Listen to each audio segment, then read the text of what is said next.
જયેશ રાદડિયાના લલકાર બાદ સર્જાયેલ શીત યુદ્ધને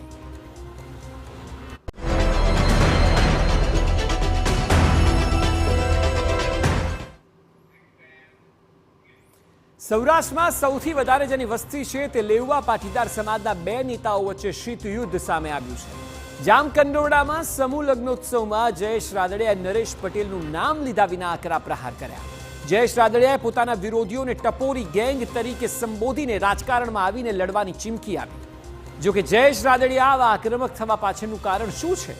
શા માટે રાદડિયાએ નરેશ પટેલ પર આડકતરી રીતે પ્રહાર કર્યા? શું સૌરાષ્ટ્રના રાજકારણમાં કંઈ નવા જૂની થવા જઈ રહી છે?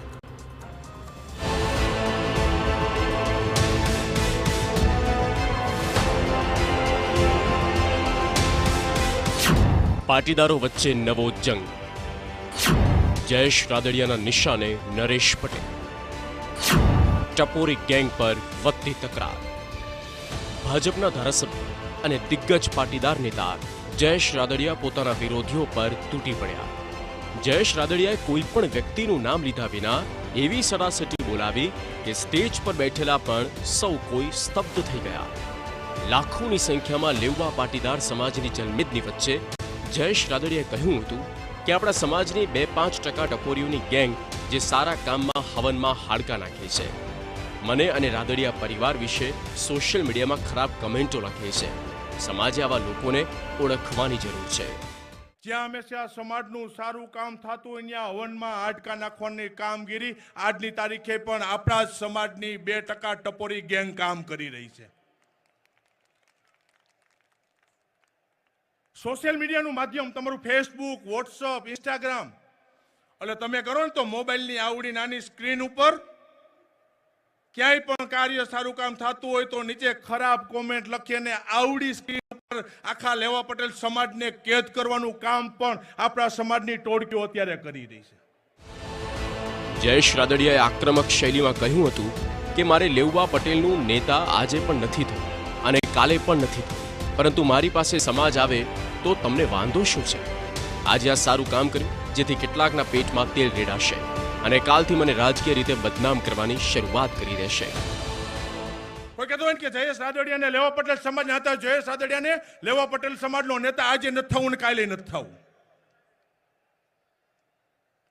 જયેશ રાદડિયા રાજકીય માણસે સમાજનું જે હું કામ કરી રહ્યો છું, મારે કોઈના સર્ટિફિકેટ લેવાની જરૂર નથી। આવડી મોટી આ જવાબદારી, આ સમાજની જવાબદારી નિભાવું છું, મારે ક્યાંય કોઈનો આગેવાન થઈ જવું નથી। પણ જે સમાજની કીધું કે વિઠ્ઠલભાઈના વારસદાર તરીકેની મને જવાબદારી આપી છે ને, એ કદાચ આવી ટોળકી કદાચ મને હેરાનગતિ કરશે, આડા આવશે, આ કામગીરીમાં ક્યાંય પીછેહટ નથી થવાની। જયેશ રાદડિયાએ પોતાના વિરોધીઓને પડકાર ફેંકતા કહ્યું હતું કે કેટલાક લોકો રાજકારણમાં ન હોવા છતાં સમાજમાં રાજકારણ લાવે છે। આવા લોકોને મારી ખુલ્લી ચેલેન્જ છે, બધું મૂકીને એકવાર રાજકારણમાં આવો, ક્યાં સુધી સમાજના નામે રાજકારણ કરશો?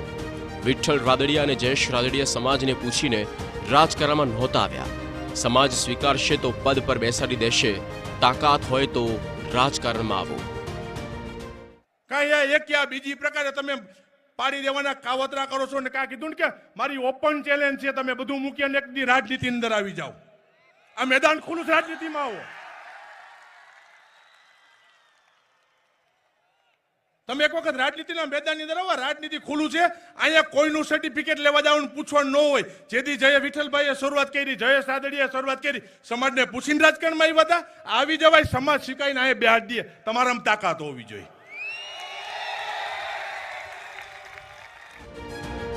જયેશ રાદડિયાએ ભલે કોઈનું નામ ન લીધું હોય, પરંતુ સૌ કોઈ જાણે છે આ વાકબાણ ખોડલધામના પ્રમુખ નરેશ પટેલ અને તેની સાથે જોડાયેલા લોકો માટે બોલાયા। જયેશ રાદડિયા અને નરેશ પટેલની વચ્ચે ઘણા વર્ષોથી શીત યુદ્ધ ચાલી રહ્યું છે। ચર્ચા એવી પણ છે કે ખોડલધામનું નિર્માણ કાર્ય થયું ત્યારે તેની પાયાની સુવિધા ઊભી કરવામાં વિઠ્ઠલ રાદડિયાની મહત્વની ભૂમિકા હતી। સરકારમાંથી વિવિધ પાયાની સુવિધા ઊભી કરવાથી લઈને દાતાઓને દાન માટે અપીલ કરવાની વિઠ્ઠલ રાદડિયાએ ખોડલધામને સમર્થન કર્યું, પરંતુ નરેશ પટેલ વિઠ્ઠલ રાદડિયાને મહત્વ આપવાનું હંમેશા ચૂક્યા હતા, જેનો જયેશ રાદડિયાને મનમાં બેસી ગયું હતું। જયેશ રાદડિયા અને નરેશ પટેલ વચ્ચેના શીત યુદ્ધનું સૌથી મોટું મૂળ 2017 વિધાનસભાની ચૂંટણી છે। એક તરફ પાટીદાર અનામત આંદોલન હતું અને તેવા સમયે જેતપુર સીટ પર ખોડલધામના નજીકના રવિ આંબલિયાને કોંગ્રેસમાંથી ટિકિટ મળી. આ સીટ પર નરેશ પટેલના પુત્ર શિવરાજ પટેલે રાદડિયા વિરુદ્ધ ખુલ્લેઆમ પ્રચાર કર્યો. વિઠ્ઠલ રાદડિયા હોસ્પિટલના બીછાને હોવા છતાં તેઓ વિરુદ્ધ સોશિયલ મીડિયામાં કમેન્ટો લખવામાં આવી અને રાદડિયાને હરાવવાનો પ્રયાસ કરાયો.